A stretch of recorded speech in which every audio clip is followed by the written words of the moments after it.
Hello, everyone coming in. Welcome.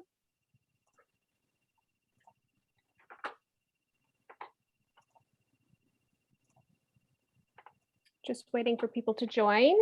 Just give it a few more minutes before we get started.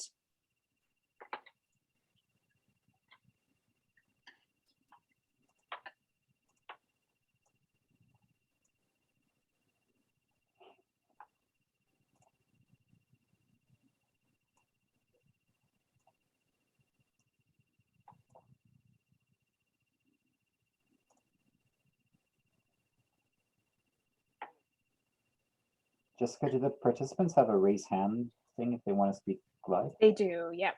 So they have raise hands, so they can do that. And I'll just allow everyone to talk here. So when they want to ask, then they just have to unmute themselves.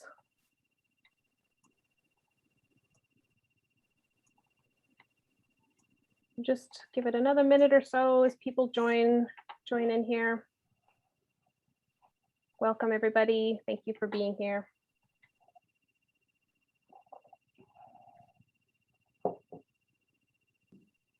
Hello. Hello, welcome, Dale. I'm Diane. I'm here. Welcome. Thank you.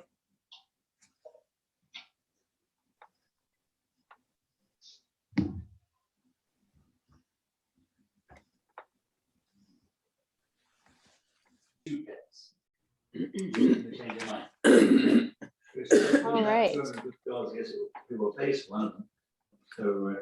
Yeah.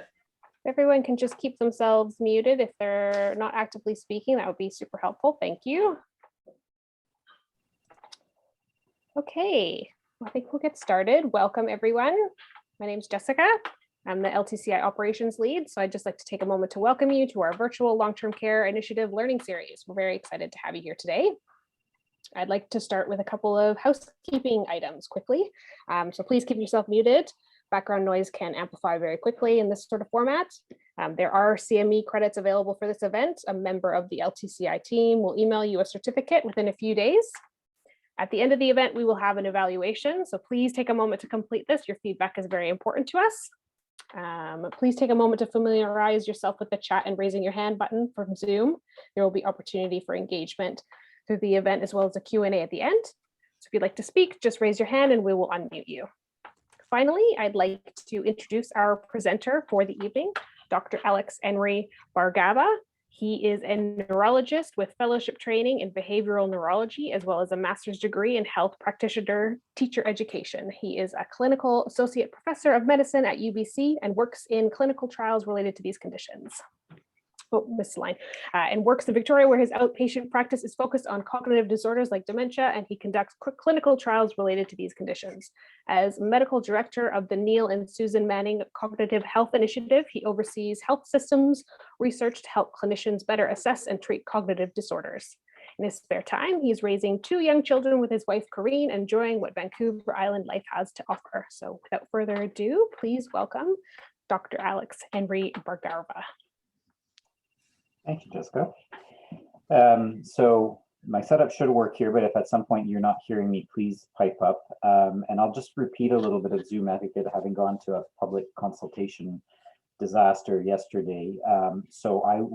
This talk tonight is designed to be very interactive, and it will be very short if it's not interactive, but I would ask that if we are going to interact, if you can use the raise hand feature that you have, or type into the chat, or type into the question and answer. I'm going to try to monitor it all as we're going along and make sure that everybody has a chance to speak and not one person monopolizes. And then as Jessica said, if you can try to remember to keep your microphone muted when you're not speaking, that will help reduce background noise. So I see that there's already somebody who's got their hand up. I don't know if that's a question or a mistake. No. You can feel free to speak if it's you. It's gone. Perfect. Good. Okay, so I'm going to start my presentation here. I will just share the screen. Excellent. So hopefully you're all seeing my slides in front of you as I am. So I was asked to speak about young onset dementia, and so that's what I'm going to speak about. And right off the bat, I'll just make the distinction between young onset and early onset. They're often used interchangeably, but I find the term early onset is sometimes confused between early stage dementia. And so really what we're talking about is dementia in patients below the age of 65. And so I prefer to use the term young onset because it's less ambiguous.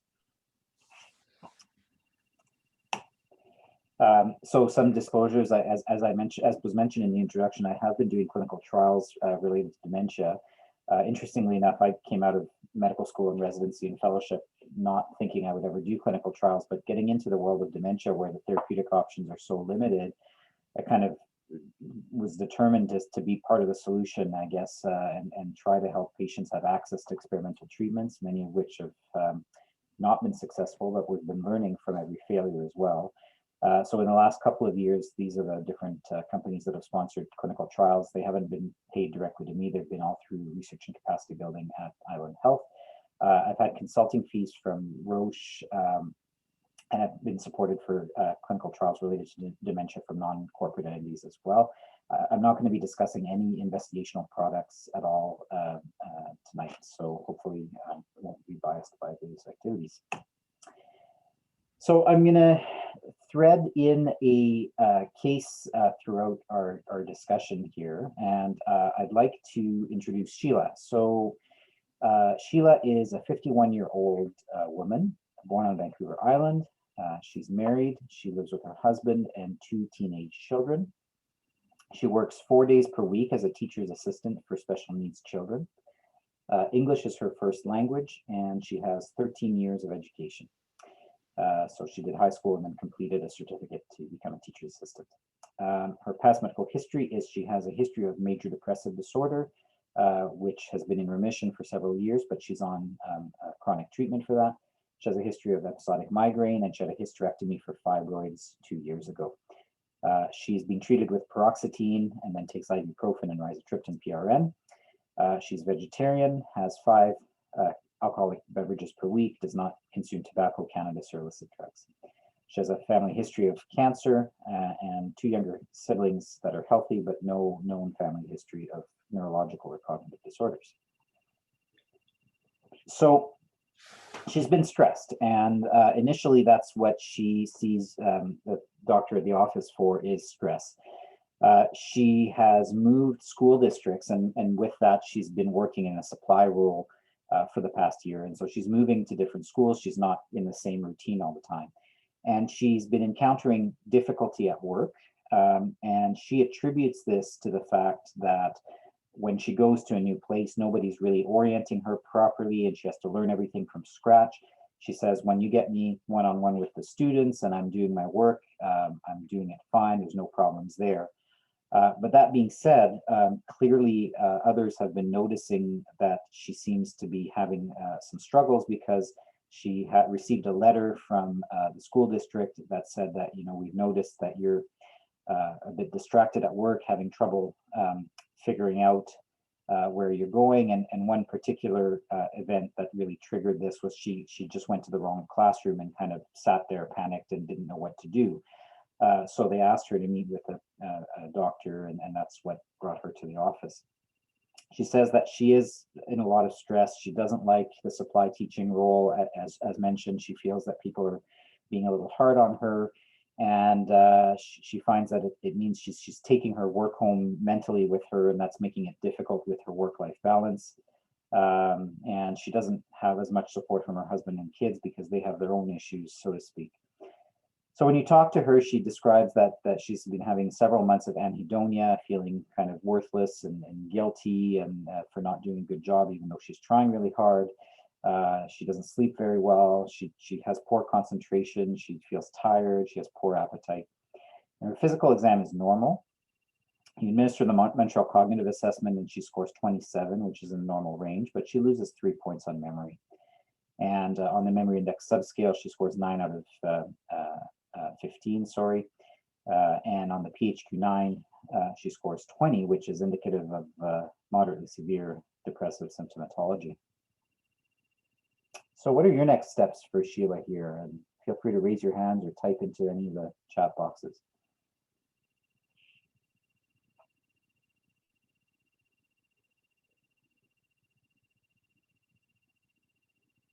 Great. So Sandra is saying treat her depressive symptoms. Just there we go. David? I'd like to know, David Brooke, I'd like to know a little more about her social and occupational functioning outside of work, talking to the husband about her advanced activities of daily living, pastimes, hobbies, interests. That would be the level at which would start to erode first with a progressive neurodegenerative disorder. And it's very hard to tease out the mood disorder from cognitive impairment, of course, but I think the function might very well help you unlock what you can't otherwise pick up in some of the testing that's been done so far. Yeah, so I'm gonna get to some of the other comments, but I want to reflect on that a little bit. I think that criterion of when is somebody functionally impaired on superficially, it seems obvious to us, you know, when somebody's functioning or they're not functioning, but as you say, it often requires a little bit of teasing out, and particularly in a situation like this where what we've been focusing on is her function at work, where maybe she's really not functioning because of trouble with cognitive function and executive issues and planning, or maybe she is really stressed or bullied, and you know, is it which is it? So this can be hard to determine sometimes, for sure. And then you brought up points of getting more collateral history and getting specific collateral history around that function. So I think that's very valid perspective. Dale Nickel has his hand up. I was just going to comment about getting more collateral history as well, and maybe giving her some time off away from work for a while and see if that improves her I guess resilience. Right. So that's a very practical approach, right? We've got some things that we're trying to untangle. There's a work stress, there's some depressive symptomatology, and there's maybe some cognitive issues. So let's see if we can take one out of the equation and see what happens. I think that's a very reasonable approach. And so some of these things are being echoed in the comments. People are saying treat her depressive symptoms, get more collateral history, agree what's the family's perspective on this. And then many people are also starting to think about investigating. So there's been some comments about, you know, I would get a CT scan of the head. You know, Susan Hunter says, well, it's such a young person, I'd be worried, you know, is this a more abrupt change? Could she have a brain tumor or something? We should get some imaging. So I think there's some good points being raised about fleshing out as much of the history as we can, and then starting to work down the list of differential diagnoses and investigating. So in terms of what was done, she was diagnosed with having a major depressive episode, and these are patients that are sort of composites of patients I've had. I've tried to change some of the details so that in case they're your patients, you don't end up recognizing them, but they're all based on true stories, so to speak. And is told to take some time off work, echoing the comments that were made. And in fact, she doesn't end up going back to work and goes from taking a medical leave to short-term disability and long-term disability. She undertakes a CBT course, and she finds it very difficult to follow through on the homework despite being motivated to take the course. Her paroxetine dose is gradually increased, and she says that from a mood symptomatology perspective, she's feeling much better. She says, with the stress of work off my shoulders, I feel a weight's been lifted. But some of the information you get from the family is that it is increasingly difficulty for her to do complex paperwork. She can't understand the forms that she's getting from the bank and from the home insurance company. She's struggling and asking her husband how to do things on the computer. She's forgotten to pick the kids up on a few occasions, which is very unlike her. She used to do the taxes for the household, and she had to ask her husband to take over. So there's certainly some indications that even though her mood seems to be improving, there's trouble in her day-to-day function, and then there's some trouble with the CBT course that we're seeing there. So a question at this point is, and this is a bit of a trick question, is should she be screened for dementia?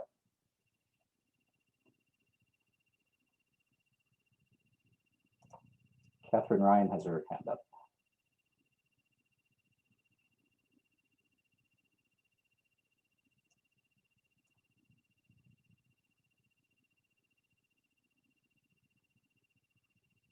Maybe that was a mistake.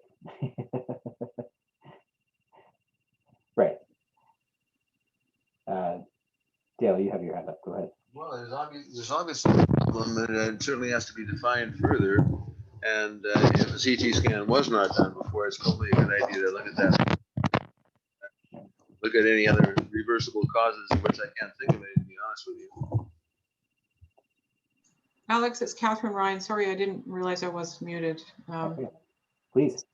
I was just reflecting back on one of the first slides where you gave us her MoCA score of 27. Mm-hmm. You pointed out specifically that the missing points were all around memory. So at that point in the journey, how much of a red flag is that?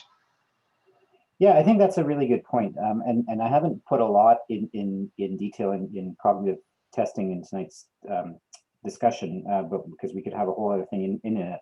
But I think the absolute score and then the relative points lost are an important thing to look at on the MoCA. And I think when somebody loses a point because they're a little sloppy drawing the clock and they add a couple of extra articles and repeating the sentence, that's a little bit different than somebody who's reliably losing 3 points on the memory, for example, which might point you a little bit more closely to the fact that there is a memory problem. And for those of you who are using version 8 of the MoCA now, there is the memory index subscale where partial points are given if they remember with the category cue or with the multiple choice cue. And what's been shown there is that if patients are scoring less than 7 and are diagnosed with NCI, then they have a higher risk of progression to dementia. So she scored 9 out of 15. She didn't quite score there, but I think that would be a yellow flag, at least for sure. Yeah. So a couple of comments in the chat box, just going back before this question, where Christine says that she recently read a meta-analysis that showed that increasing antidepressants does not reliably decrease symptoms. So this tactic is non-evidence-based. And I think that's probably a fair point, although I'll be honest, I think it's still a tactic that many people will use because, as we all know, treating depression is challenging and people and old habits die hard. And in fact, even in patients who have established dementia with mood symptoms, it's still something that we might go to because we know that the alternative sometimes is more challenging in terms of adding more medications to polypharmacy. But I think that's a good point. Now, David Brooke did not fall for the trap, and in the chat he says she's already got dementia, right? So this is what I wanted to highlight is the difference between screening and case finding, because there still seems to be some confusion around this.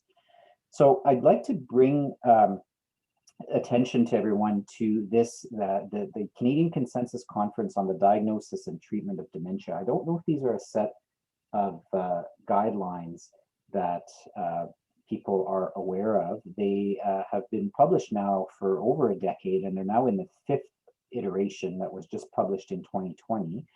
Unfortunately, the funding for it seems to be not as robust, whereas the 4th iteration had a really nice website that you could just go to. In this case, it was a bunch of us at the Canadian Conference on Dementia who were brought into a bunch of rooms to chat about things and then continue conversations with email and Zoom meetings moving forward. And so the paper has been published, but there isn't a nice website that you can go to, although this paper can be downloaded for free. And so there is a discussion specifically about screening and case finding, and I just want to be very clear that we're all aware of this because this is a semantic error that has importance. So screening of asymptomatic individuals for the presence of mild cognitive dementia, mild cognitive impairment or dementia, even if they have a family history, is not recommended in Canada. And that's a little bit different. The Alzheimer's Association in the States pushes for screening, but our Canadian recommendations is that we should not just be screening. So much like you take a blood pressure as part of the periodic health exam in an asymptomatic adult, it's not necessarily recommended that you should be screening for dementia, but you should be vigilant for potential symptoms of cognitive disorders in at-risk individuals, and particularly in older or at-risk individuals, including but not limited to reported cognitive symptoms, otherwise unexplained decline in IADLs, missed appointments, difficulty remembering or following instructions, et cetera, et cetera. And then if there is a clinical concern for cognitive disorder, then validated assessments of cognition, assessments of AADLs, and neuropsychiatric symptoms are indicated. So there's a difference there, right? If you have a completely normal patient, right now the recommendations in Canada are you probably shouldn't be necessarily screening them, but if you have any sort of doubt, and there's certainly much doubt with Sheila's case, then we should be case finding in that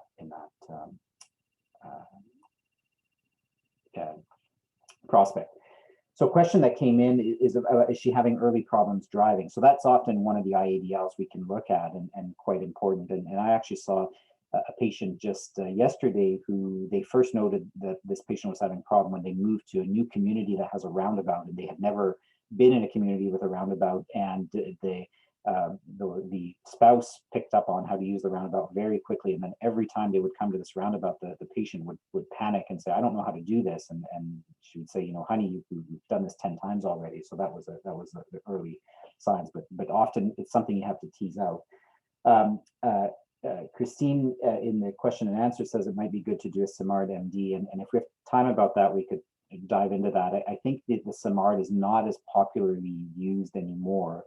And it's kind of felt that there's probably not a single good cognitive screen, although the road safety BC people actually rely on MOCA scores. So basically anybody who's scoring below 14, you have to give them some justification, otherwise they will take their license away. So it's something that's good for you to know.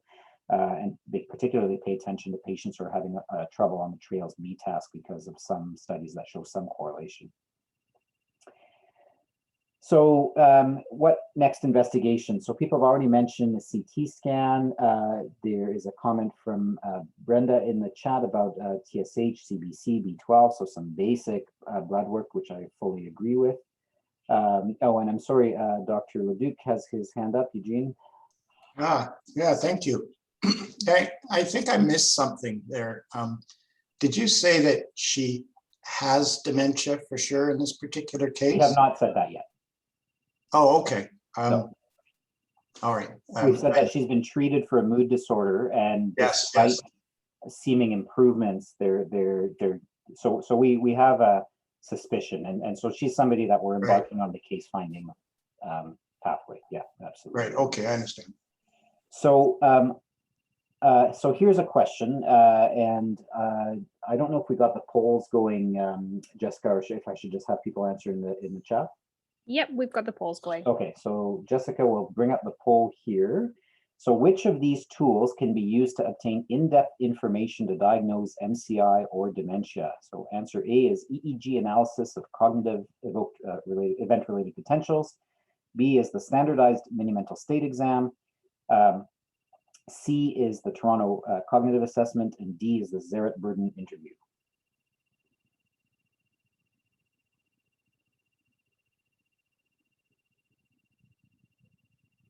And then Jessica, do I start to see when answers come in, or do we just give them 10 seconds to answer? If you're not seeing them, then I'll just share with you. Just give me 1 second here. They're still coming in, so. Good. Yeah, we'll do it.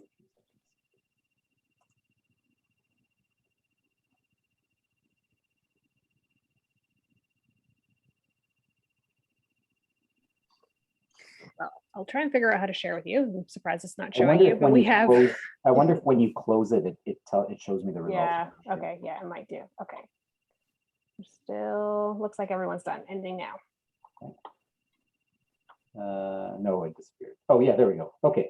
So interesting. A good distribution of answers, and then people settled on the standardized mini-mental stat exam. Now, I broke a few rules of exam writing, and so if this was being given at the medical school, I would be slapped on the wrist, because I put some careful wordsmithing in the question. So I asked whether it could be used for in-depth information to diagnose MCI or dementia. So the standardized mini-mental state exam is not sensitive for MCI, and so just to keep that in mind, it's a tool that was made for the diagnosis of dementia, but patients can have significant degrees of cognitive impairment and be normal on the MMSE. The first thing, EEG analysis of cognitive ERPs, I'm glad a few people answered that because that's a research project I'm involved in with my colleague Olaf Krigelson at UVic. So I'd say it's very much in a research in the research domain right now, but maybe in the future that will be something that we will use now that we can actually get EEG recordings of people using very light portable headbands, and we don't have to bring people up to the lab at the hospital. That might be where the future is, where we don't have to depend on patient answers quite as much as really just measuring the brainwaves directly, but we're not quite there yet. The Zaret burden interview is a good tool to know, and it's a good tool in primary practice. It's a standardized questionnaire of caregiver burden, but it doesn't help you diagnose MCI or dementia, because obviously a caregiver can be a caregiver to a patient who's cognitively normal. But it's a good tool to have in your armamentarium when you want to really quantify, you know, how stressed is the spouse or the child or the parent who's there in front of me with this person here. And the Toronto Cognitive Assessment is probably not something that you folks are very familiar with using, but it's something we use in our clinic. It's kind of a test that's maybe takes about a half an hour to administer, and was really meant to be somewhere between a neuropsychological assessment, which is very challenging to obtain, and a smaller, briefer cognitive assessment like an MMSE or a MOCA. And so it's listed in the guidelines, in those Canadian consensus guidelines. So basically, they're pretty practical about it. They say consider screening tools. Cognitive screening tools exist specifically for the early identification of MCI. These include the MOCA and the TORCA.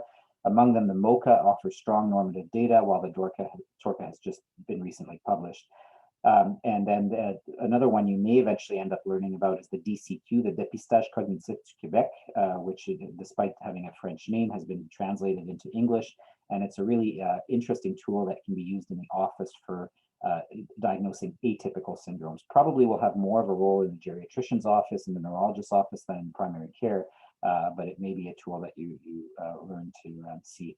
And then the very interesting thing is that there are graphs that have now been published about how the trajectory of changes in testing like the MOCA and the MMSE over time, and you can actually plot when patients have repeated testing to see where they are compared to an average curve, although I think that's still, you know, the statement in the guidelines is pretty vague. They say these tools exist. They don't really tell you that you should or shouldn't use them.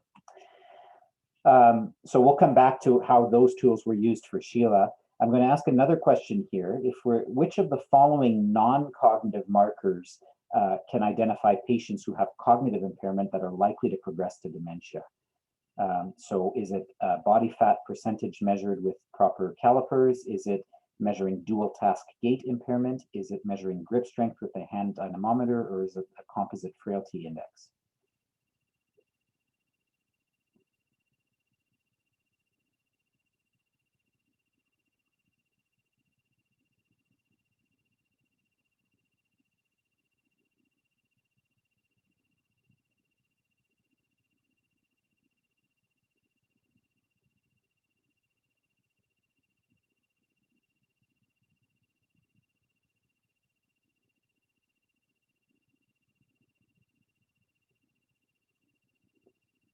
This is like making popcorn. You want to close the poll just when there's just a few pops coming through. Perfect. So, excellent. So that's really good. Dual task gait impairment. So interestingly, that the second most common one was the composite frailty index, because that's actually something I made up.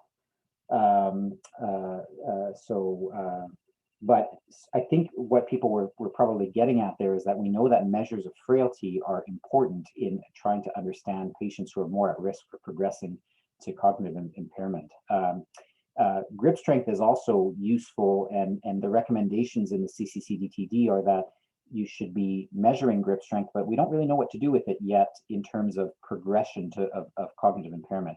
Whereas dual task gait impairment, which is where you measure something like a timed up and go or a 10-meter walk speed, and then you remeasure that same measurement where the patient is given a cognitive task, and usually they're fairly simple cognitive tasks like counting backwards by 7. Some studies have even just said counting backwards by 1, you know, 199, 98, etc. And if there's a 20% or greater cost of doing the cognitive task, then that's a marker that you could be progressing down the road. It's the whole walking and chewing gum thing made scientifically. So this is what the CCC-DTD has to say about the non-cognitive markers of dementia, as I mentioned. So first is there's strong evidence that slower gait speed in general is associated with future dementia. So many of you know about gait speed and risk of falls, but there's also population studies indicating that slower gait speed is associated with future dementia, which is quite interesting. And they recommend testing gait speed in clinics in those patients with cognitive complaints if time and resources are available. Protocols are available with the stopwatch, so you don't need any of the fancy equipment, although there's lots of fancy equipment out there. And then this dual task gait impairment is associated with future incident dementia. So they recommend that be used in specialized clinics. Although those of you who know Ted Rosenberg know that he has a home-based practice, and he does the gait speed, the first one, just in people's homes using a stopwatch and a long tape measure. So you don't need fancy equipment, and you can get quite good information from that. And then people talked about imaging here. So which of the following is true regarding the role of structural neuroimaging in the investigation of dementia? So there should be another poll to come up here. So answer A is imaging is rarely indicated except in atypical cases. Answer B is MRI scanning is indicated in many cases of possible dementia. Answer C is CT scanning is indicated in many cases, but not MRI. And answer D is CT or MRI may help to rule out non-dementia diagnoses.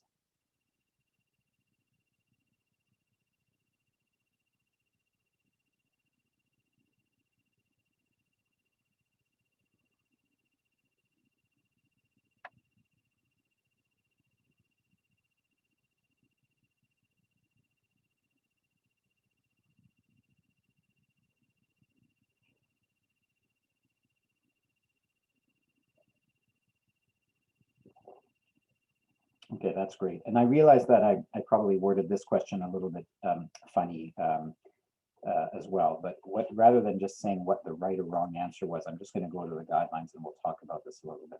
So this has changed quite a lot in the past 8 years. So since the third CCC-DTD through the fourth to the fifth, the recommendations have changed quite a bit. So what they're recommending now is even in older subjects, anatomical neuroimaging is recommended in most situations if the onset of symptoms is within 2 years, regardless of the rate of progression, if it's unexpected or unexplained in terms of how they're declining, if there's recent and significant head trauma, if there are unexplained neurological manifestations at onset or during evolution, if there's a history of cancer, if the subject is at risk for intracranial bleeding, and if there's symptoms compatible with normal pressure hydrocephalus, or if there's significant vascular risk factors. So if you can think of many of your patients who you are assessing with initial concerns of dementia, almost all of them will have one of these criteria. And then this is, I think, still controversial, but has made its way to the guidelines, is that MRI is recommended over CT, especially given its higher sensitivity to vascular lesions, as well as for some subtypes of dementia and rarer conditions. And I would actually agree with that. And I think with us having MRIs in every hospital on the island now, particularly in the young onset population, but any patient where it's not straightforward in some way. So either the course is more rapid than you expect, the evolution is not linear, their symptoms are atypical, anything out of the ordinary, I'd recommend going to MRI. And MRI doesn't just help you rule out all the weird things, but it does help you rule in vascular dementia. It can help you rule in certain types of dementia that have specific atrophy patterns, like frontotemporal dementia. Even Alzheimer's has specific atrophy patterns that we see. So MRI is definitely better than CT because we see things that we can't pick up on CT. But if CT is performed, they recommend non-contrast CT. I think the only time I would order contrast CT is if there is a strong suspicion of metastatic disease and there's some contraindication to MRI. And they do encourage coronal reformations of the CT scan so that you can assess the atrophy of the hippocampi. So again, the imaging helps you rule in dementia as much as it helps you rule out other causes in some cases.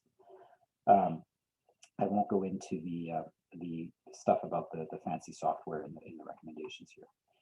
And so last multiple choice from this batch, I think, is which of the following is true regarding the role of functional neuroimaging in the investigation of dementia?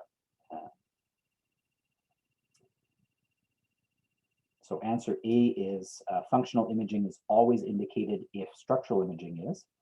Answer B is that in BC, MSP funded options include FDG PET and brain SPECT. Answer C is that SPECT is more sensitive than FDG PET for distinguishing normal versus dementia patients. And answer D is that there is no functional modality that is greater than 90% in its specificity for diagnosing dementia.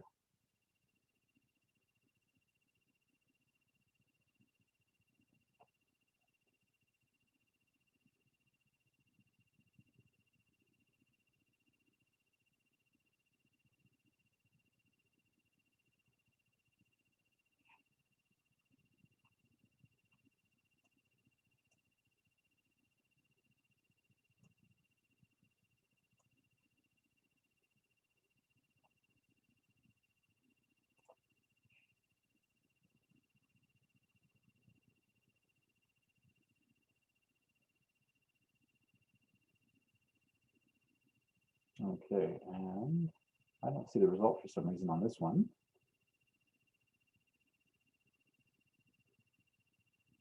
There we go. Okay, excellent. So again, I would get, this question would be voted out of the medical school curriculum because I put a negative in the answers, which you never ever should do, except that the point of this is not really to test your knowledge, but to get you thinking about the possible things. So most people got the answer correct here. So I would definitely say that functional imaging is not indicated in all cases where structural imaging is, and we'll go over the indications soon. You should know that you cannot get FDG PET scan in BC, and some of your well-read and well-educated patients come in and say, what about a PET scan? And the only option they have is a private PET scan in Vancouver. SPECT is definitely less sensitive than PET, but it's what we have. So we refer to it as the poor person's PET scan. And there's a couple comments in the chat that I'll come back to in a second. I'll just finish this on functional imaging.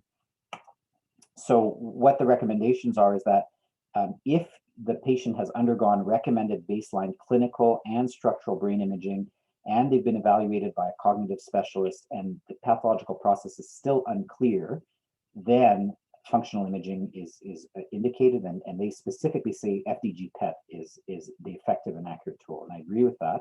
If such a patient cannot be practically referred for an FDG PET scan, then we recommend that a SPECT blood flow study be performed for differential diagnosis purposes. But again, knowing that SPECT is much less sensitive than PET. So my suspicion is that those, unless some of you work in the hospital setting, probably relatively few of the attendants will have ordered a SPECT scan on a patient with dementia. But you may, every once in a while see one cross your desk or your EMR, and so just to know what that is. I'll just back up a little bit in terms of the MRIs and the question about whether our system can handle it. And certainly when I've had the chat with the radiologists, I think with the increased capacity that we have for MRI now, their understanding is that, if we think it's indicated, we should order it. It's actually in Victoria harder to get a CT scan than an MRI on an outpatient basis these days, oddly enough, although that may be just a blip of COVID. So Margaret's asking a good question about how often does imaging alter presumptive diagnosis and treatment. So I think it really depends on the cohort being studied, right? So you get studies from specialized clinics that will probably give you a higher number than what's actually happening in the real world in primary care. But that being said, the group of patients we're talking about today, which is the young onset dementia, they tend to present a little bit more atypically, as we're going to discuss, and people have to feel that are a little bit more right with the diagnosis. So if we go back to a patient like Sheila, we're starting to wonder, does she have dementia? Yes, she has depression, but that doesn't seem to be the only issue. But when you're going to give a diagnosis to someone who's 51 of dementia, you probably want to be as accurate as you can. And then David very clearly says, and prognosis as well, right? So Sheila does end up having a fairly in-depth assessment. Her disability insurers, say, well, how come you're not back at work? We thought this was a burnout and you were going to go back. So we're requesting that you have a full neuropsychological assessment, and the 30-page report. If you are patient enough to read it, you'll go through all the detail, but if you have a good neuropsychologist, their summary statement may be good enough for your purposes, so that's all I put here. So in summary, Sheila exhibited impairments in aspects of learning, visual and verbal recall, and executive functioning that were greater than expected for age, occupation, and estimated premorbid intelligence. She demonstrated mild depressive symptomatology, which in our opinion cannot exclusively account for her deficits. A diagnosis of mild neurocognitive disorder and possibly major neurocognitive disorder not otherwise specified is entertained, and specialist medical evaluation is recommended. And so she is referred to our clinic at the Royal Jubilee Hospital. We administer the Toronto Cognitive Assessment, which you now know is one of these tools that we can use to measure cognitive function. One might argue that, why would you do that if she had a neuropsych? And part of the thing is that, we sometimes like to just be able to feel with our own hands what's going on. She has a dual task gait analysis done because it's a project of our physiotherapist, and she has an abnormally increased cost when performing her 10-meter gait speed. She does go for an MRI scan, which is essentially normal. She is sent for a SPECT scan to ask the question, do we really see early changes of dementia? So hypoperfusion in a pattern that would be specific for dementia. And unfortunately, we don't see anything. So this is a case where the imaging is not helpful. So the diagnosis is that she does have depression in partial remission, but that she probably has dementia or major neurocognitive disorder. And the symptomatology is more likely at this point to be major neurocognitive disorder due to Alzheimer's disease. I'll go back, I'll take a pause here and answer a couple of questions coming through the chat in terms of how has the age cutoff for young onset been determined. And there are different, you'll read different things in different textbooks. Generally speaking, we're referring to below 60, and some people say below 65. That's usually where we're looking at. And I think most of for example, the Alzheimer's societies in Canada, their information that is tailored for young onset dementia is below the age of 60. But of course, sometimes by the time a patient's seen you at the age of 64, they've had symptoms for 6 years. And so they had symptom onset on 58. Susan asks a very important question about when would specific labs be entertained. And I think in the early workup, and I kind of omitted it from here, I think you should absolutely do a good basic lab panel. She's vegetarian, so don't forget to do CBC, vitamin B12, make sure that she's not iron deficient, vitamin B12 deficient. Regardless of her diet, those should be done. I think TSH should be done in all these patients. As you know, the BC CDC recommends that all adults in BC should be screened for HIV. And so if the patient has never had an HIV screening, I guess in theory it could be a manifestation of HIV dementia. So I would do that. I think HIV is more high yield than syphilis serology in our modern world, although many times we will also do syphilis serology on these patients. And I think other labs in terms of, would you look for CNS lupus, et cetera, would really go whether you're seeing signs that point you to some other disorder going on. We'll talk about lumbar puncture a little bit. So that's a question here. Are there other tests available? So the guidelines, whoops, sorry about that. The CCC DTD does talk about fluid biomarkers, which we have available now. And the current recommendations is that these are not recommended routinely, but they can be considered in patients with diagnostic uncertainty and with onset at an early age to rule out Alzheimer's disease pathophysiology. And CSF analysis can also be considered in dementia patients who have diagnostic uncertainty and predominance of language, visuospatial, dysexecutive, or behavioral features. So basically, if you're thinking that the patient has an atypical form of Alzheimer's and you want to rule in or rule out Alzheimer's pathology, then you could consider doing this. And if you are questioning, well, this looks like it might be Alzheimer's or could be something else, then you can do this. Practically speaking, these tests were not available in BC, so this was just an academic thing. But very recently, well, not very recently, in the past 5 years, Dr. Mari DeMarco at St. Paul's Hospital has been working vigilantly to develop an in-house assay in BC so that we wouldn't rely on sending samples to the Mayo Clinic or to Europe, and has validated and from a lab medicine perspective has got a reliable assay. And we know it's doing the same thing as the commercially available assays outside of BC. Now the question is this worth funding, and should MSP pay for it? And so the specialized memory clinics across the country now have access to ordering the CSF markers, and we're participating in a study called Impact AD, where the patients can get referred for the test regardless of whether they participate in the study or not. But if they sign for the consent for the study, we as clinicians get a questionnaire prior and after receiving the results. And the goal is to see, are we making any changes in our diagnostic certainty, in the counseling that we're giving to patients, and in treatment decisions based on the results of these tests. Similarly, the patient receives a phone interview to ask whether having this information disclosed to them was beneficial or negative, etc.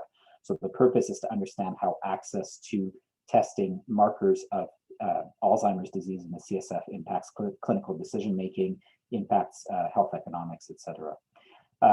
It's really important to know that right now, this is only specific for Alzheimer's disease pathology. So those of you who may remember back from pathology class, the pathology of Alzheimer's disease is the deposition of beta amyloid plaques and the accumulation of neurofibrillary tangles that are composed of this protein tau. As the amyloid plaques are deposited, the concentration in the CSF decreases. And as the tau tangles develop, the concentration of tau in the CSF increases. So we see this ratio where amyloid goes down and tau goes up, and with appropriate cutoffs, we can now say, yes, this is consistent with you having the pathology of Alzheimer's disease in your brain. So in this, Sheila, just for illustrative purposes, I've shown you one of our recent patients where we did get one of these analyses, and you can see that her A beta 42 is well below the reference level, her tau level is well above the reference level, and the ratio of tau to A beta 42 is well above the reference level. There are these experimental ratios that are being looked at where we look at the other isoform of A beta, which is A beta 40, and look at the A beta 42 to 40 ratio. And I can tell you that this is low, although the reference levels have not been fully established yet, so this is still considered experimental.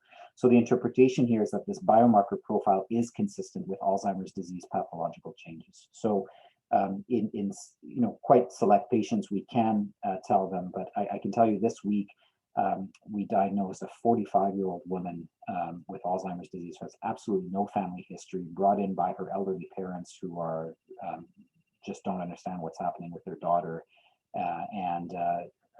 There's so much anxiety that we can't get reliable cognitive testing on the patient, et cetera. So it was a real surprise to get this kind of a result, but reassuring that we're not missing something else.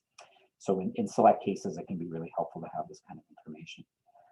So I think Sheila has more of a deluxe workup than most patients would get, and I did this up to this point just to illustrate specific points, and not to say that every patient would get this, but I think at least up to the SPECT scan and the biomarkers would be the typical diagnostic pathway that somebody with young onset dementia would go for. And so what's next for Sheila? Stay tuned, because I'm going to make a little detour. I'm going to take a pause to see if there's any questions at this point. So would level of alcohol use risk impact dementia? Very good question. We're going to address that in a second.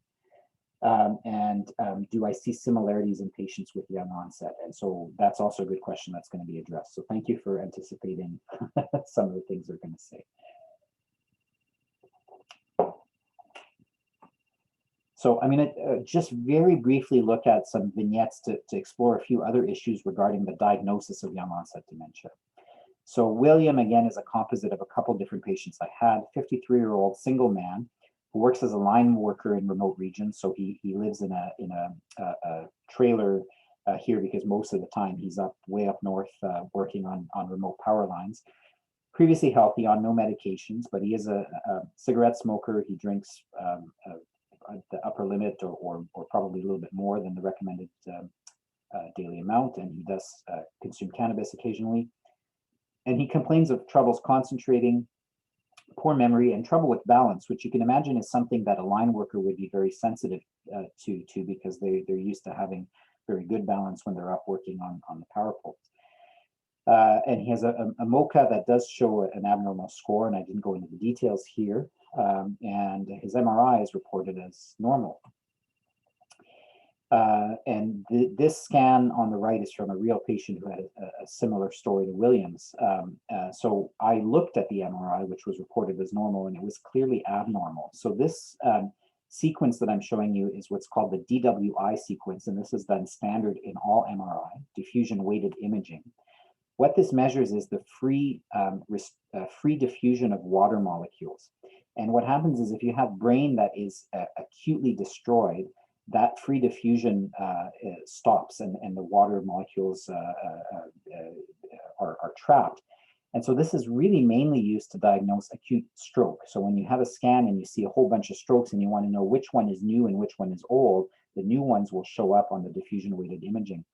But in fact, in this particular disease, which is Creutzfeldt-Jakob disease, there's this very, very pathognomonic pattern of restricted diffusion that outlines the gray matter of the brain. It doesn't have to do the whole brain. In fact, we know that Creutzfeldt-Jakob disease pathologically at the beginning only attacks kind of regionally and then spreads throughout the brain. But this is a clearly abnormal scan, but because it's not something that the radiologists are really keen to picking up, it can be missed, and it's a very frequent story that it's missed. I'll tell you, in our local community in Victoria, after having had a couple cases of this and bringing it up to radiologists at radiology rounds, we've had a number of cases since then where it's the radiologist who's picked up the phone and called the neurologist on call and said, hey, I just saw one of those Creutzfeldt-Jakob disease cases. Are you aware of this? And maybe you should get on it. So I think once they know about it, they get on it. But of course, it's not something they really cover in their training most of the time.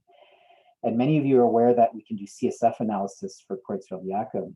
And it used to be that the CSF analysis was not particularly sensitive or specific. So we had this protein 1433, which was the mainstay of testing for many years. And the 1433 is only 84% sensitive and only 90% specific because it can be elevated in other neurodegenerative diseases. We also have tau, which, as you recall, is also elevated in Alzheimer's disease. So it's definitely not specific only for Creutzfeldt-Jakob. But we now have this new assay called endpoint quaking-induced conversion, which is 99% specific and 96% sensitive. And this triple test, all three tests are done, is about 99% sensitive and specific. So the CSF analysis for CJD in the past 4 years is highly sensitive and highly specific, despite what you may have read before. All of the testing is done in the centralized lab in Ottawa. Our labs on Vancouver Island are very familiar with this. So if CSF is drawn for possible CJD, they know how to process it. They send it off to Ottawa. That actually generates a phone call from the Public Health Agency of Canada saying, hey, we received a sample. Can you tell us more about this? Because the Public Health Agency of Canada tracks all Creutzfeldt-Jakob disease cases on the island. So CJD is something to be suspected in all dementia, but particularly in young-onset dementia if you have a more rapid than expected progression or if you have associated neurological symptoms. In this case, the patient's dizziness, and he had some objective difficulty with Romberg, etc. I didn't go into all the details because I just wanted to illustrate the point. Charmaine is a 55-year-old single mother of a teenage son. She's a high-functioning academic with no past medical history or medication. She leads a healthy lifestyle. She jogs every day. She eats a Mediterranean diet. And she was on sabbatical recently where she didn't get anything produced and she just couldn't function. And she just seemed to become progressively more depressed and detached throughout the sabbatical, which should have been a good time. And so she's referred to a psychologist to rule out depression. And the psychologist says, I don't think this is depression. She sees a physician who, and she scores 18 out of 30 on the MoCA. but her imaging is normal. So she would be another patient where you would certainly consider Creutzfeldt-Jakob disease, because this is a rapidly progressing dementia over the course of a year during a sabbatical. And then she develops little facial twitches, which somebody thinks are maybe seizures, but the side of her face cramps up just briefly for a few seconds. Oops, sorry. Going the wrong way. So somebody thinks actually that maybe this is a paraneoplastic syndrome and orders a PET scan. And this is the case where you can get a PET scan, because if you're getting a PET scan to rule out malignancy, you can get them at the BCCA now. And the PET scan does not show any evidence of systemic malignancy, thankfully, but interestingly shows hypermetabolism of her basal ganglia and insular cortices, which is a pattern that we see in various forms of limbic encephalitis. And so then she gets a CSF analysis, which shows a mildly elevated protein. The markers for CJD are sent off anyway, and they do come back negative.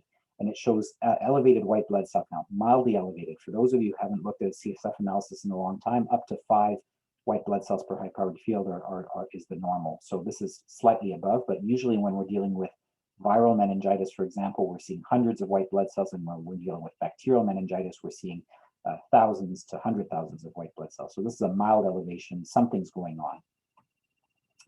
So she has CSF and serum sent off for autoimmune antibodies, and her CSF and serum are positive for a voltage-gated potassium channel antibody known as LGI1. And what is very characteristic about LGI1 antibody-mediated autoimmune encephalitis are these characteristic facial twitches that are called facial-brachial dystonic seizures. So that was kind of the clue there. I wouldn't expect a hardworking generalist to know much about LGI1 encephalitis, but I would expect them to know that there are these weird and wonderfuls out there, and that these are the patients where you really do need to pick up the phone and call a friend for help in the diagnosis. So this is her diagnosis, and the important thing is that this is a treatable condition. And so she's treated first with IV methylprednisolone, and then intravenous immune globulin, and then rituximab, which some of you are probably more familiar with in the treatment of lymphoma, but it's a B-cell depleting agent, and so it does, in theory, get rid of the pathologic antibody. The patient on whom Charmaine's case is loosely based on, unfortunately, or fortunately, depending on how you see it, her very supportive brother who lived overseas came and swooped her up and took his nephew with him because of concerns that his mother wasn't going to be able to take care of him. And so she's been lost to follow up with me, but he was connected with an academic group in their country. And so hopefully they will pursue treatment, and I'd be curious to see whether she recovers. John is a 51-year-old organic farmer and teacher. He's a father of 4. He has a history of irritable bowel syndrome, but he's otherwise healthy. And he has 18 years of education, bilingual English and French, so smart guy. He has no treatment. He adheres to a low FODMAP diet for his IBS, and he has no bad habits in terms of alcohol, tobacco, cannabis, or illicit drugs. His 85-year-old mother has recently been diagnosed with mild cognitive impairment, and he complains of 2 years of progressive hesitancy of speech and word-finding difficulties. He and his family insist that his memory seems to be good. He's oriented, he knows the day of week, he knows what's happening. His executive function is intact, but he has quite a lot of difficulty getting the words out. And he recently visited the emergency room for a laceration, and because he had quite a lot of difficulty expressing himself, the emergency room physician picked up on some cognitive impairment and reported him to motor vehicles, and he's very upset about this, and that's why he's presenting. His physical exam is normal. His MoCA is 25. He could not repeat sentences. He could only generate 4 F words. And when you hear him speak, he has many word-finding hesitations, or what are called anomic pauses. He has difficulty repeating sentences, but he can repeat single words. His memory and executive function on the MoCA, and to the best of what you can get, seem to be intact. His MRI is reported as normal, but in fact, it's not quite normal. So most people are going to jump to this issue that you see here, which is called a a cavum septum pellucidum. This is actually a normal variant and is of relatively little clinical consequence. But the subtle finding that you see is if you look at the size of the Sylvian fissure on the right as compared to the left, if you remember MRIs and CTs, everything switched around. So the right of your screen is the left of the patient.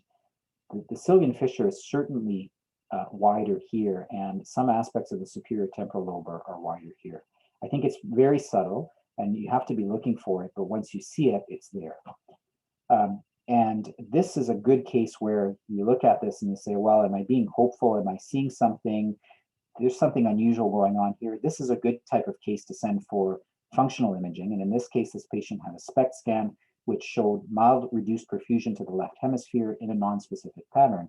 But that kind of tells you that what you're seeing here has a functional correlate with it. So this is probably a real thing that you're seeing. And for those of you who remember your neuroanatomy, the left hemisphere in most people is the dominant hemisphere associated with language. So John has a speech and language pathology assessment. In the speech language pathologist notes non-fluent spontaneous speech with these word finding pauses, impaired repetition, but normal comprehension, normal reading, difficulty with writing, reduction in wordless generation on the fluency task, and impaired calculation. So the diagnosis at the most superficial level, and probably the one that is I would say, good enough for most clinicians, is single domain non-amnestic mild cognitive impairment. So mild cognitive impairment in the domain of language. And again, I've skimped on a lot of the details, but John is functioning independently, which is why we call this NCI instead of calling it dementia. From the speech language pathology assessment, they're diagnosing a form of primary progressive aphasia, and specifically the logopenic subtype. The other name of that is logopenic progressive aphasia. And many of you may know that in many cases, logopenic progressive aphasia, or the logopenic subtype of primary progressive aphasia, ends up being a language variant of Alzheimer's disease. And so Alzheimer's disease we think of as having the typical presentation with memory difficulty, disorientation, loss of short-term memory, and that's the sort of typical amnestic presentation of Alzheimer's disease. But there are non-amnestic presentations of Alzheimer's disease. There is a visual spatial variant known as posterior cortical atrophy, or Benson syndrome, and there is a language variant. There's also a dysexecutive variant, and there is a behavioral variant of Alzheimer's disease. So there are non-amnestic variants where the pathology, instead of starting in the hippocampi and the memory sections of the brain, starts outside of those regions. So what's the point of these cases I've shown you? Is that in younger patients, I think there's a broader differential to consider. I showed you the case of Creutzfeldt-Jakob disease. I showed you the case of autoimmune dementia. And so I think many younger patients would benefit from referral to a specialist. Typical dementias are still the most common thing to present in younger patients, but they may present with an atypical prodrome. So the case we saw with Sheila with burnout and depression, or they may present with atypical features such as these focal presentations of Alzheimer's disease.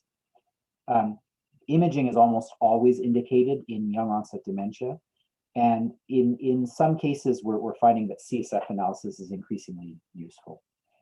I'm going to take a brief pause here. There was a question in the chat about going back to the autoimmune dementia case and if there's any effect on cognitive function from the rituximab. And in some cases there is. So I happen to have a good friend of mine whose research interest at the Mayo Clinic is really these autoimmune dementia. So I kind of keep up with the literature through him. And they have he has a case series of about 100 patients that he presented. And of the patients who were treated early, 30% of them still had considerable cognitive impairment down the line, but that means that 70% had varying levels of cognitive recovery, many of which go back to functioning normally. So some of the patients with these autoimmune encephalitides, and particularly the ones where you can detect the antibodies, do have a response to treatment. So this is something we've really only gotten a handle of in the past 15 years and increasingly in the past 5 or 10 years, but it makes us wonder how many cases we've missed that would have been potentially treatable. I'm going to take a pause here before that. Any other questions at this point about those kind of atypical cases or the diagnostic process? Because we're going to spend the last 25 minutes or so talking about some of the management challenges with these patients. So there's a question about, can I comment on cognitive issues with MS patients? So patients with multiple sclerosis can definitely develop cognitive issues and dementia. They tend to develop more of what we call a subcortical dementia, similar to Parkinson's disease, where the initial issues are slowed cognitive processes, difficulty with attention, difficulty with aspects of executive function like sequencing tasks and engaging in a new task. But MS, MS is a shotgun disease, and different parts of the brain can get injured, so they can present with all manner of cognitive symptoms. It's usually related to the burden of disease in the brain on their scans, but it's not always age-related. So as those of you who have treated patients with MS know, there are very highly varying rates of progression of this disease. One really unanswered question, many people now think of MS as two separate disease processes that are happening at the same time. There is the inflammatory white matter disease that's eating at the myelin, but there seems to be a neurodegenerative process that sets in regardless, which is why many patients who have a relapsing remitting course of MS then go on to have a progressive course later on. Our new drugs aim for what we call NEDA, no evidence of disease activity, and that means that on repeat MRIs, we're not seeing these flare-ups with the demyelination. What the jury is still out on is, do these patients still develop the neurodegenerative component of MS if they're on these newer drugs? And I think the jury's still out as to how much that happens. So it may be that some of these patients with MS who are now living quite a bit healthier and longer than they would have 10 years ago and that they would have 30 years ago will still develop some degree of cognitive impairment down the line. Any other questions at this point? Yeah, and good point. So we're also seeing Down's syndrome dementias, almost all patients with Down syndrome will eventually develop Alzheimer's disease because of the triplication of the APP gene that goes along with the condition. And it can be hard to diagnose because, of course, things like the MMSE don't really work in Down syndrome. So we really rely on functional cues. Well, this patient, all his life, he was able to get down to the bus station and go to his volunteer or go to his job every day. And now all of a sudden he's doing it on a Sunday, which he never did before, those kinds of things. Sorry, Dale, you have your hand up and you're unmuted. Go ahead. I asked the question about rituximab because I had a person under my care when I was in practice. I'm quite elderly now, and I want to take care of older people in care homes. But this fellow was diagnosed with Waldenstrom's macroglobulinemia, and he wound up being on rituximab for quite a while, and then he developed primary progressive aphasia. And interestingly, after about 2 years, when he was unable to communicate in any meaningful fashion at all, I informed him that he was no longer able to drive. He had been driving under supervision with his wife up until a certain point, and he got to the point where he couldn't drive anymore. And I informed him that the police were going to be notified that he was not to be driving, and they're going to keep an eye out for him because they went down to California every winter, and that the highway patrol would be aware of it as well. And after I had this conversation with him, he said, "I'm going to kill you," which were the first words he was able to utter in a sensible fashion in, as I say, about 2 years. But I had a bit of guilt because I was thinking that maybe the rituximab had been responsible for his primary progressive aphasia. So I'm not sure if you can make me feel any better or not. I think it's highly unlikely that the rituximab would be responsible for the PPA, just because the mechanism of action doesn't make sense. There's some interesting things. PPA, when it's not the logopenic variant, is a tauopathy, and tau is released in response to brain stress and to traumatic brain injury. So this chronic traumatic encephalopathy that's been described is also a tauopathy. I had a PPA patient who was convinced that his symptoms started after a car accident where he hit his head on the right side, followed him for a number of years. He got an autopsy, and the autopsy did not confirm a typical type of primary progressive aphasia, but they said an unspecified tauopathy with an extremely high concentration of pathology in the right temporal area, which was exactly where he struck his head in the accident. So there's lots of things we don't know yet. I can't guarantee you that the rituximab didn't do it, but we've treated lots of patients with rituximab who don't develop dementia. So I think you're really clear. Yeah, but now you got me worried about all my concussions. So there's a question about commenting on the etiology of depressive symptomatology in early MCI. And I can't comment intelligently because I haven't dug into the literature enough, except to know that it's highly complex. So there are lines of evidence that point to the idea that when you have somebody who has not had depression for most of their life and they develop later life depression, that depression may actually be the initial symptom of the dementia. And there's this concept, not really focused on depression, but if there are other behavioral symptoms like anxiety or personality changes, et cetera, people have now described the concept of mild behavioral impairment as the behavioral cognate of mild cognitive impairment. And so there's many people who think that depression may be that, but there's also all the epidemiological literature that tells you that depression is an independent risk factor for dementia. So I think there's a complex interaction there that's probably different in different individuals, and that we don't really understand all the ways that the arrows go is my short answer to that. So a few statistics. If you look at dementia before the age of 60, it accounts for 2 to 8% of all cases, depending on the studies that you're looking at. And of those cases, if we look at Alzheimer's, 10% of AD are genetic. So there's this thought out there that young onset dementia is more likely to be genetic. So it is. 10% versus 1% is more likely, but you still need to remember that 90% of patients with young onset dementia, especially when we're looking at Alzheimer's disease, may not have a genetic condition. Now, for frontotemporal dementia, it's a little bit different. For frontotemporal dementia, depending on the study, it may be as high as 40%. And the causes of young onset dementia, again, there's this, many people associate young onset dementia with frontotemporal dementia. So frontotemporal dementia is much more common in the younger age group, but Alzheimer's disease is still the most common dementia in the young age group. So 35% of 1/3 are going to be Alzheimer's disease. A sixth are going to be FTD. A sixth are going to be vascular dementia, believe it or not. And there are some genetic causes there that include CADASIL. We see some with people who are very unfortunate university professor who was a cocaine addict who had a cocaine vasculopathy and vascular dementia by the age of 50.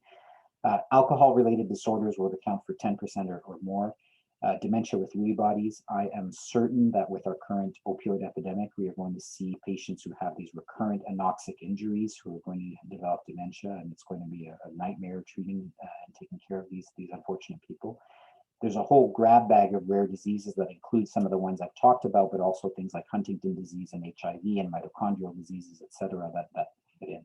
So the differential is much broader, but Alzheimer's still accounts for about 1/3 of causes. What are some of the unique challenges that patients with dementia feel? So I think this is the last polling question, so we might as well, we're running a little behind, but I can always cut a few things out at the end, so maybe we'll bring up the poll. So which of the following medications is indicated for treating Sheila's condition once the diagnosis has been made?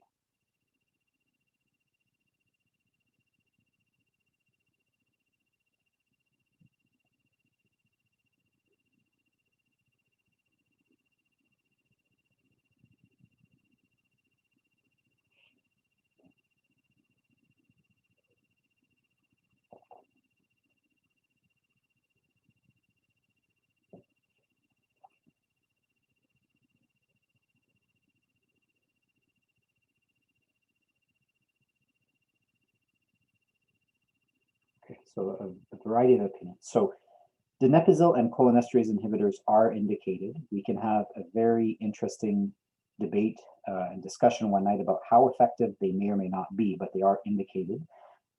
Memantine theoretically is indicated, but I'm very cautious about memantine because if you prescribe memantine too early on, you're going to get paradoxical worsening. And so I very rarely prescribe memantine in a patient who has early stages of dementia. And of course, clinical trials can be an option. What we've set up at the Jubilee now is that patients in our clinic can enroll in a permission to contact program, which just means we keep a list of patients that we can contact when studies come up. And those, I don't know if anybody joining us tonight is going to be part of the primary care memory clinics that are being launched in Victoria and Nanaimo, but we are very hopeful that they will also join into the permission of contact program so that we can link those patients who do want to participate in research to research opportunities, and we can leave the patients who don't want to participate alone. But this is a disease where the therapeutic options from a drug perspective are still highly limited, and so many patients, especially the young patients, are kind of desperate to try anything or participate in research. So we try to expand options for them on the island. So this is coming back to the lifestyle questions that were asked earlier. Which of the following modifiable risk factors have not been associated with the risk of developing dementia? So I'm sorry for the negative question, but which one of these is not associated with the risk of developing dementia? Is it air pollution, midlife hearing loss, physical inactivity, vitamin D deficiency, or excess alcohol consumption?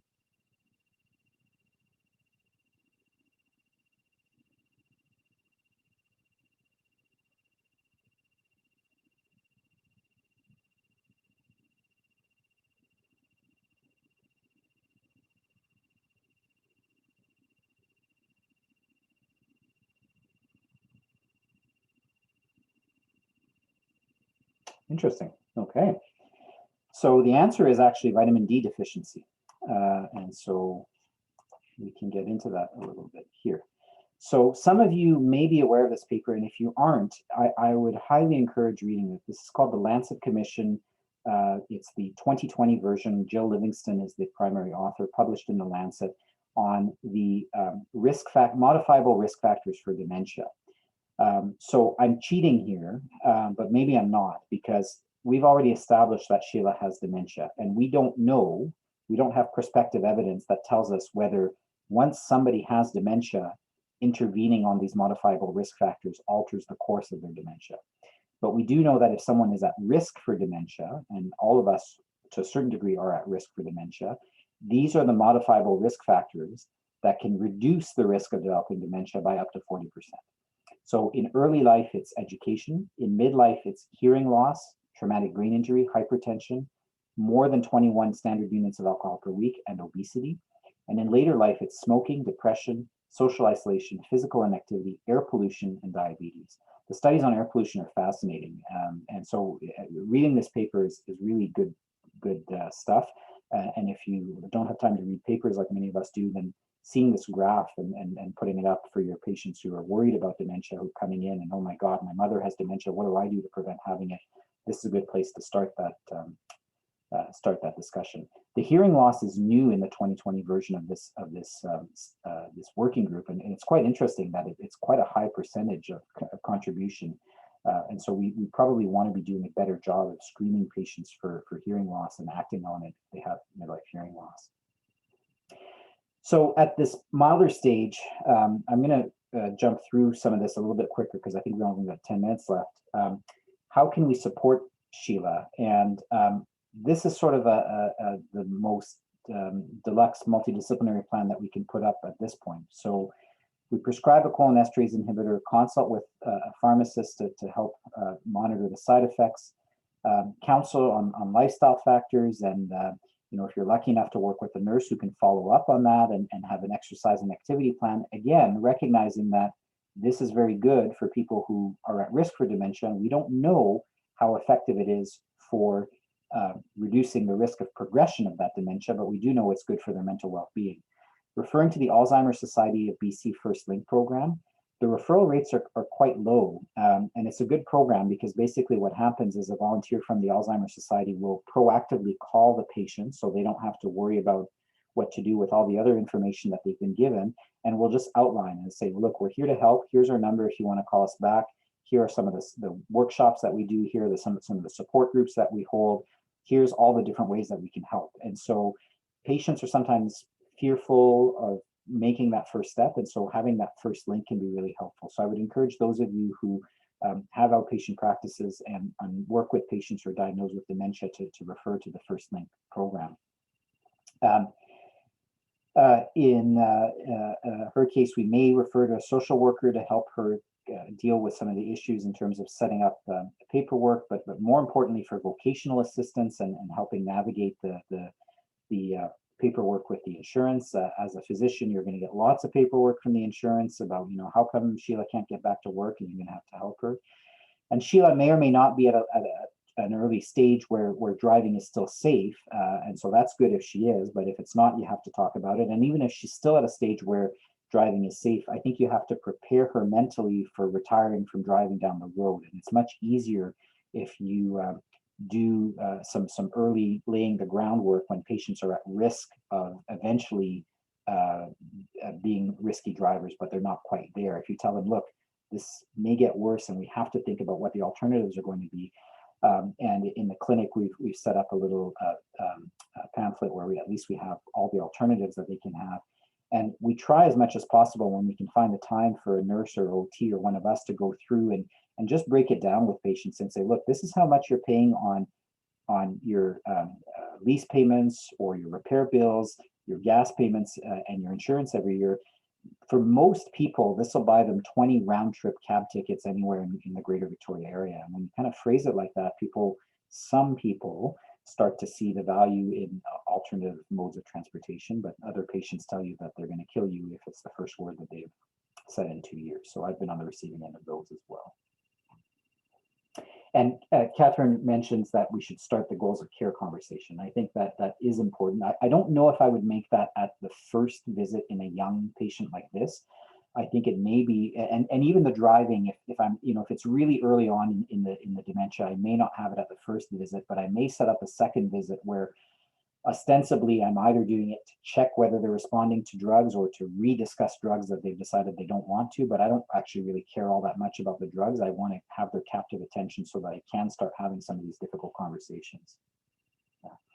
And then very good, referring to occupational therapy to modify her ADLs and IADLs so she can continue to improve her ability to engage and maintain her independence. And I think particularly when things start to fall apart with the activities of daily living at home, that's totally appropriate and a good use of our occupational therapy colleagues, absolutely. So in terms of the CCC DTD, they do recommend exercise for people living with dementia. They can't recommend any specific exercise intensity. They recommend group cognitive stimulation therapy as an intervention, and they recommend psycho-interventional interventions for caregivers. And at the community level, they say that we should have dementia-friendly communities.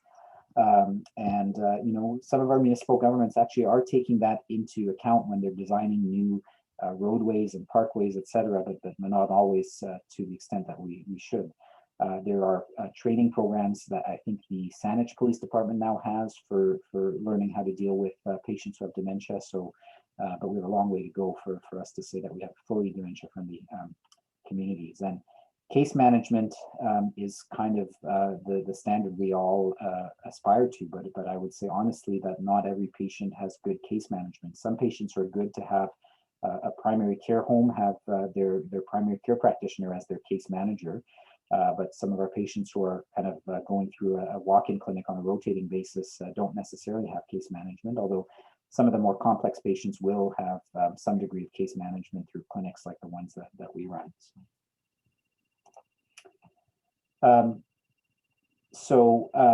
Sheila is getting worse, and she's at a stage where she is tolerating medication, has mild diarrhea. She's looking into clinical trials. She decides against it. Her husband works with friends to combat stigma, and a plan is made for her to retire from driving. And I want to just talk about some of the unique challenges in the young onset population. So the Alzheimer's Society of Canada studied this, and they noted that stigma and early retreat from the world is a huge issue. And so I think one of the best things you can do to these people is say, look, try to talk to your friends and family. We know that friends and family have different reactions, but try to identify the people who are going to be your support group and make sure that you build in intentional activities with them. The patients I have who are thriving are the ones who say, look, that nice neighbor comes and has tea with me every Thursday, and then on Sunday is so-and-so who goes for a walk with me, and on Tuesday is my card game. And so they have a routine, and they have people who see And the interactions aren't going to be the same, high-level philosophical conversations that they used to have, but they can have other ways of enjoying those interactions and maintaining social context. That's really important. Issues around vocation. So, older patients are often retired, but younger patients are often working.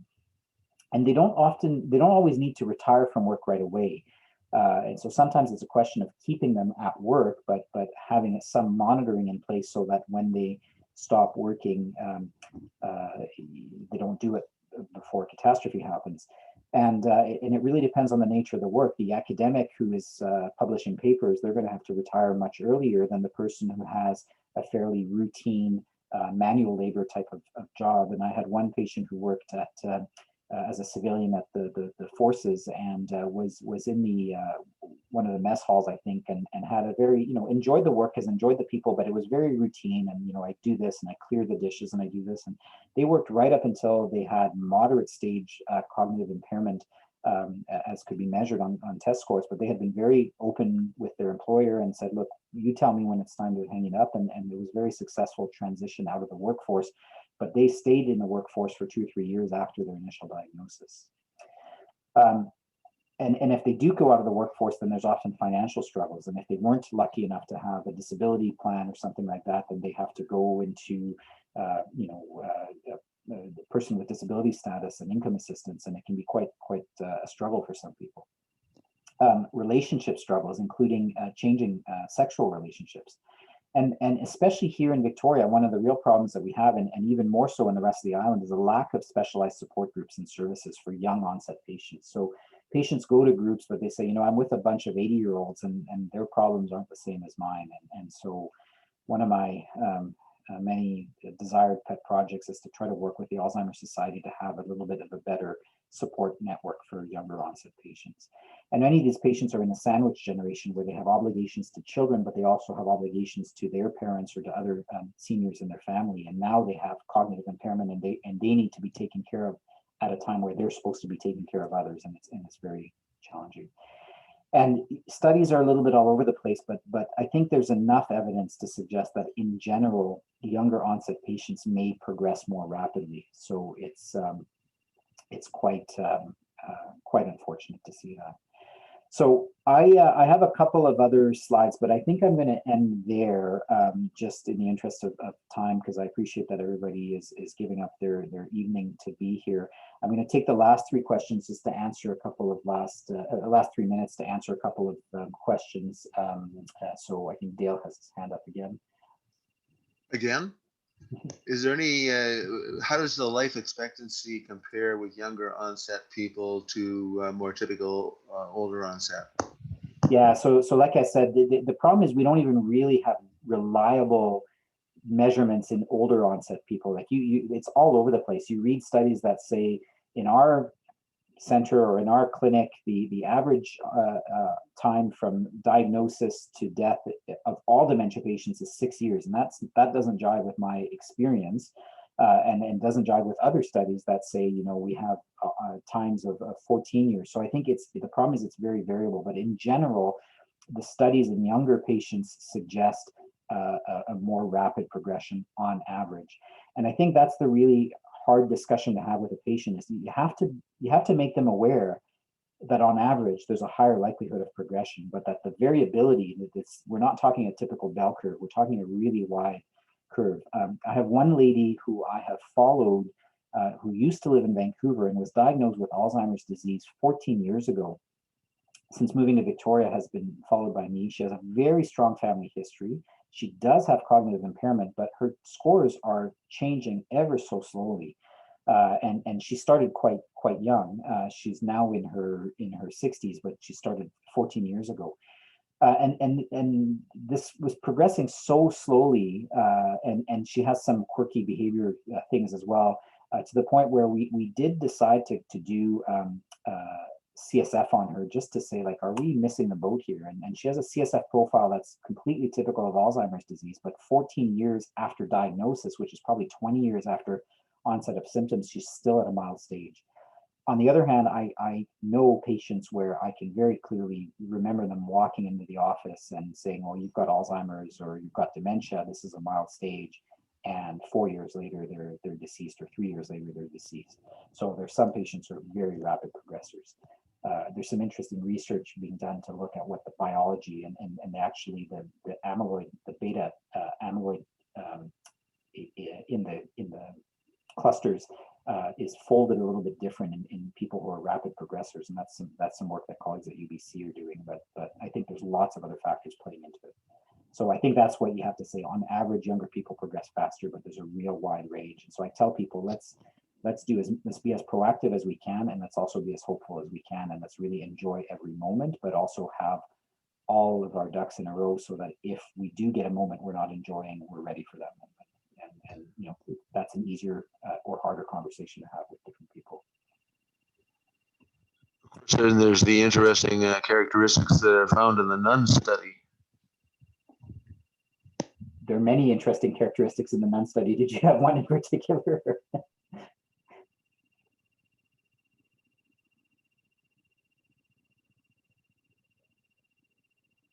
No.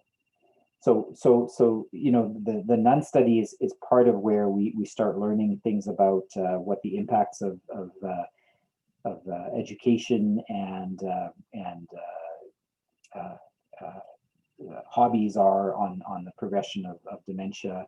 And there's also, you know, that's one of the studies where we started learning that what you see on autopsy in terms of burden of pathological disease compared to clinical disease doesn't always correlate very tightly. Maybe all the other nuns were covering up for the ones that were ill. Yeah, there's that too. Yeah, absolutely. Great. Okay. Jessica, was there any? I'm happy to stick around if there's people who want to linger and ask questions afterwards, but I also don't want to keep anybody who has to get to supper and bedtime and that kind of stuff. Jessica, I don't know if you had any closing remarks necessarily, or. No, nothing specific. Just at the end, you will be emailed a link for the evaluation. So if you wouldn't mind filling that in, that would be wonderful. But happy just to keep rolling here for anyone who wants to stay and ask some questions. Great. And I'll put my email address in the chat. If anybody has you know, questions that they're more comfortable emailing to me, I'm more than happy to answer them. Well, thank you, Dr. Bhargava. I'm very grateful for your talk, and now I'm going to go to bed.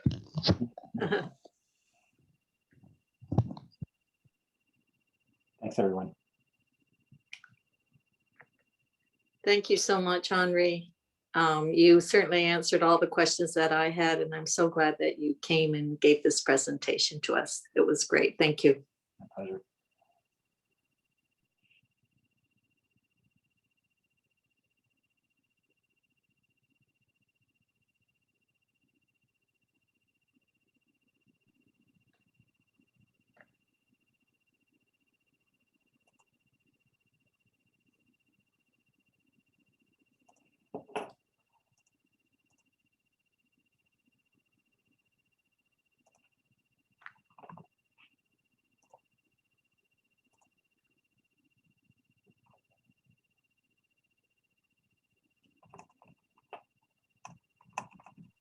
If anyone else has any questions, feel free just to unmute yourself. I can just answer, Megan. I was trying to answer in the Q&A, but I screwed it up.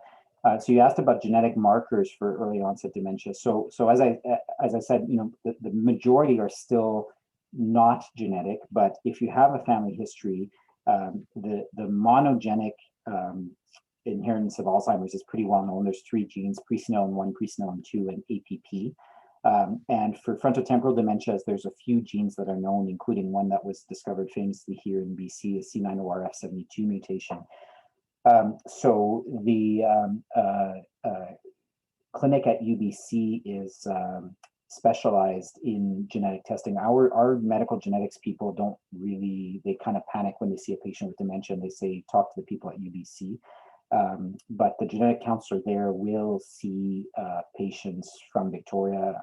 They were doing it via Zoom-like things before the pandemic, but since the pandemic, they've really hit their stride. So there are patients who get referred for genetic counseling. The real problem is MSP refuses to pay for genetic tests. So if patients want to get tested, then they have to pay out of pocket, which is quite expensive. So part of the counseling process is going through that.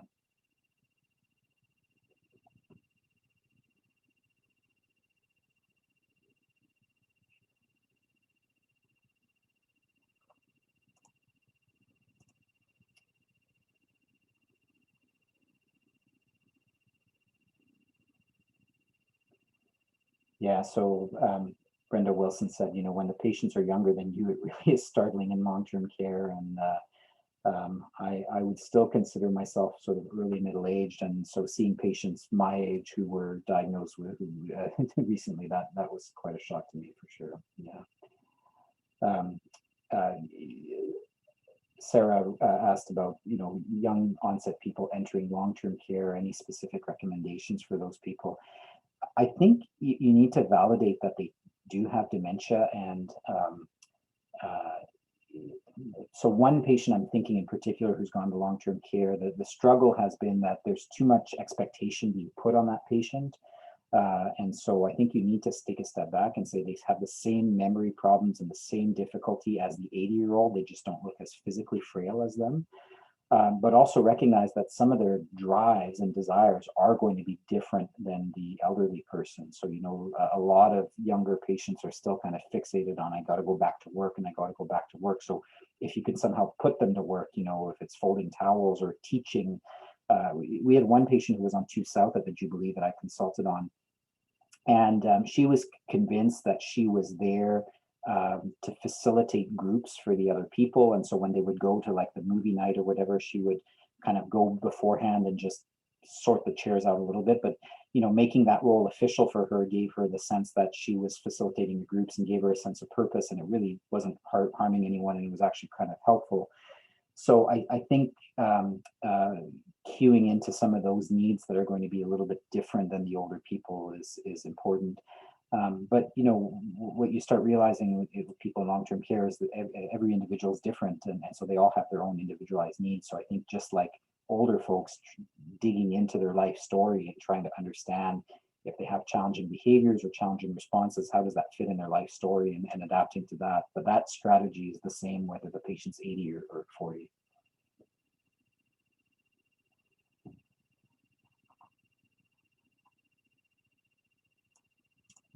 So I don't think I missed anyone else. So if there's anyone who's waiting to have a question answered, but just speak up. Or